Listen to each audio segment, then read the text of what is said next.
मेरे देखने वाले, सुनने वाले और चाहने वाले अस्सलाम वालेकुम। मैं हूं उस्मान शाकिर, आप देख रहे हैं हार्ट टॉक। उम्मीद करता हूं सारे लोग खैरियत से हों, खुश-ओ-खुर्रम अपनी लाइफ गुजार रहे होंगे। जैसा कि आप लोगों को मालूम है कि बेनज़ीर इनकम सपोर्ट प्रोग्राम के बारे में जो भी न्यू अपडेट होती है वो मैं आप लोग को टाइमली प्रोवाइड करता रहता हूं। तो इस वजह से आप लोग से गुजारिश है कि चैनल को सब्सक्राइब करें ताकि हर आने वाली नई अपडेट भी आप लोग को मिलती रहे। तो आज जो मैं आपको बताने जा रहा हूँ वो बच्चों की पेमेंट के हवाले से बताने जा रहा हूँ। जो बच्चों को वजीफ़ा मिलना है, इनमें कौन से ऐसे बच्चे हैं जिनको हमने क्या करना है, जो हमने वजीफ़ा देना है उनसे हमने निकाल दिया है।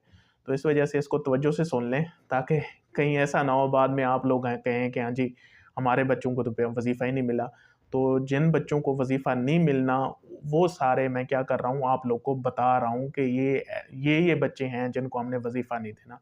उसमें सबसे पहले जो बच्चे हैं वो कौन से हैं, जो ड्रॉप आउट चिल्ड्रन हैं। अब ड्रॉप आउट चिल्ड्रन कौन से हैं? ये ऐसे चिल्ड्रन हैं, जब हम वेरिफ़िकेशन करने जाते हैं, उस स्कूल जाते हैं जिस स्कूल इन बच्चों का नाम लिखा होता है, तो वहाँ ये बच्चे अवेलेबल ही नहीं होते, वहाँ होते ही नहीं हैं।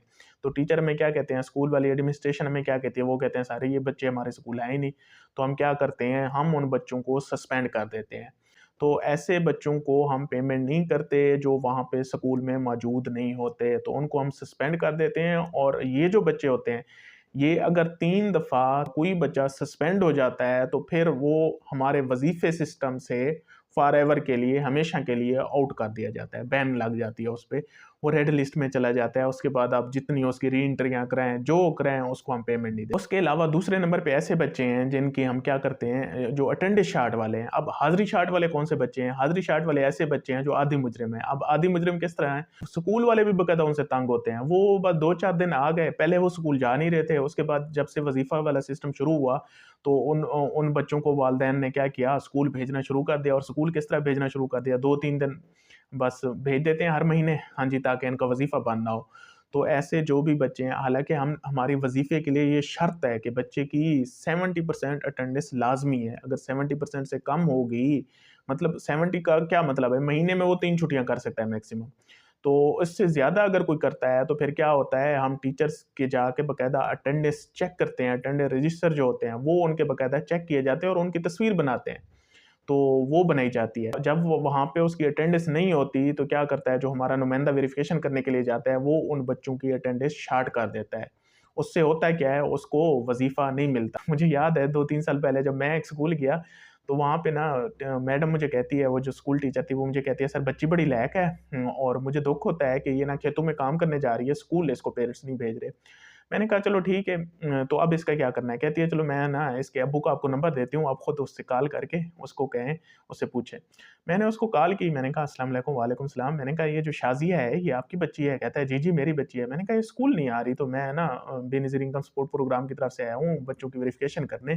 तो इनका 6 महीने का वज़ीफ़ा है और मैं आया हूँ, आगे आपकी बच्ची नहीं है। तो इसने अब स्कूल आना है या नहीं आना? तो उसने अब ये समझा कि उस्तानी का कोई टैक्ट है बच्ची बुलाने का। अब उसकी ज़हनियत चेक करें। वो मतलब बच्चे वहाँ भेजते भी हैं तो उस्तादों पे मिन्नत लगा के भेजते हैं।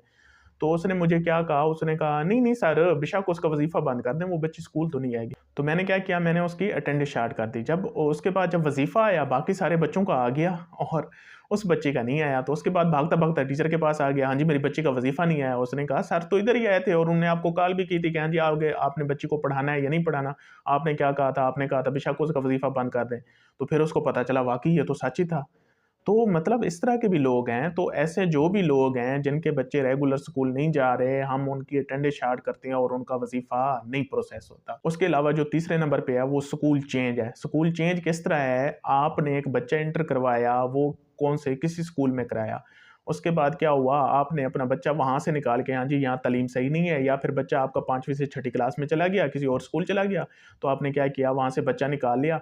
अब हमारे सिस्टम में तो वो उसी स्कूल में मौजूद है जिसमें आप इंटर करवाए थे। तो जब हम उस स्कूल वेरिफ़िकेशन करने कोई हमारा नुमाइंदा जाता है, तो वो कहते हैं सर ये तो यहाँ बच्चे ही नहीं है, ये तो अब हमारा स्कूल छोड़ के चले गए हैं।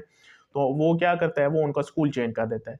जब उनका स्कूल चेंज करते हैं हम अपने सिस्टम में, तो उनका भी वज़ीफ़ा नहीं मिलता। तो आपको चाहिए ये, जब भी अपने बच्चे को एक स्कूल से निकालें और दूसरे स्कूल में भेजें, स्कूल गया है, चाहे मदरसे गया है, कहीं भी गया है, चाहे कॉलेज गया है, जहाँ भी गया है, पहला काम आपने जो करना है वो यही करना है कि जिस इदारे में आपने अपना बच्चा भेजा है, उसमें क्या करें, बच्चे की स्लिप फ़िल करवाएँ, उसके बाद बेनज़ीर के ऑफ़िस आएँ और आके उसका स्कूल चेंज करें ताकि उसका वज़ीफ़ा बंद ना हो। उसके अलावा ऐसे बच्चे भी हैं जिनकी क्या है, मदर इनएक्टिव आती है हमारे पास। जब पेमेंट जनरेशन का वक़्त आता है ना, तो फिर उनकी पेमेंट जनरेट नहीं हो पाती और क्या आता है, मदर इनएक्टिव। अब मदर इनएक्टिव किन बच्चों का आता है? ये ऐसे तमाम बच्चे हैं जिनकी बेव फॉर्म पे मदर का शनाख्ती कार्ड नंबर नहीं लिखा हुआ। ये बात तो बारहा हम आपको कहते रहे, हमने 31 दिसंबर की बाकायदा डेडलाइन दी थी कि अपना बेव फॉर्म अपडेट कराएँ, और उससे हमें क्या हो रहा था, हमें ये नहीं पता चलता कि वाक़ई इसी मदर के बच्चे हैं या किसी और के हैं, क्योंकि बेव फॉर्म पे मदर का शनाख्ती कार्ड नंबर ही नहीं लिखा हुआ। तो काफ़ी सारी औरतें बाद में ऐसे भी आ जाती थी, हमारे यहाँ केसेज़ आए हैं कि वो औरतें कहती थी बच्चे मेरे हैं, पेमेंट वो ले रही है। तो इस वजह से हमने ये कंडीशन रखी थी, और जिन्होंने भी फिर क्या किया, बे फॉर्म जो है वो अपना नादरा से अपडेट नहीं करवाया, तो उनकी हमने पेमेंट क्या की है, इश्यू नहीं की। अच्छा, फिर नादरा से भी करवाना है, वहाँ पे भी मदर का शनाख्ती कार्ड नंबर लिखवाना है, उसके बाद आप हमारे ऑफ़िस आएँ और वहाँ आके दोबारा वो बे फॉर्म जमा करवाएँ, जो आपका न्यू बे फॉर्म है, वो जमा करवाएँ। उसके बाद हमारे ऑफ़िस में क्या करेंगे, उनको कहें हमारा बच्चा री-वेरीफ़ाई करे। क्या कहना है आपने? अक्सर लोग फिर आके गिले देते हैं कि हाँ जी, वो कहते हैं, बेनज़ीर वाले कहते हैं ये तो ऑटोमेटिक नादरा से हो जाएगा। ऑटोमेटिक नहीं होता। हमारे दफ्तर हैं, बेनज़ीर के दफ्तर हैं, उसके बाद उनको आप समझाएँ। अगर उनको नहीं भी पता तो आप लोग बताएँ ना, मैं आप लोग को बता रहा हूँ ना, तो ये पैगाम दूसरों तक भी पहुँचाएँ ना। और आप लोग को ये मैं बता नहीं रहा होता, कोई आपको, आप लोग को ऐसे समझो इन्फॉर्मेशन सिर्फ़ नहीं दे रहा होता है, आप लोग को सिखा रहा होता हूँ कि आप लोगों ने करना क्या है। आप इस पे अमल करें ना, और दूसरों को भी सिखाएँ। तो आप लोगों ने उनको कहना है कि आप हमारे बच्चे को री-वेरीफ़ाई कर दें।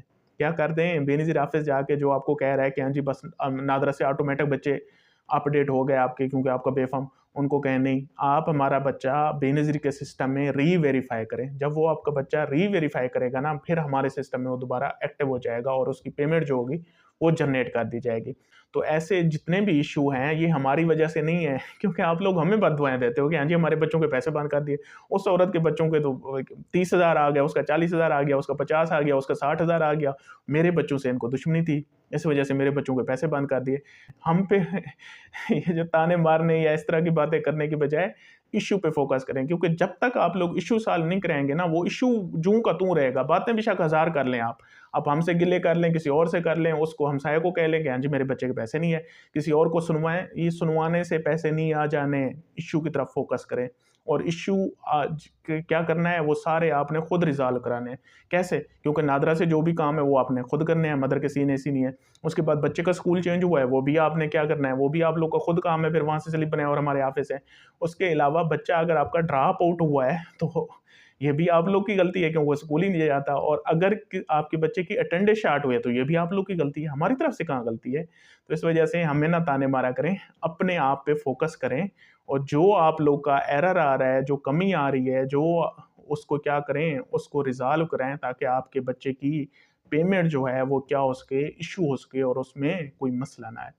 खुश रहें, आबाद रहें, शाद रहें। Thank you so much. अल्लाह हाफ़िज़।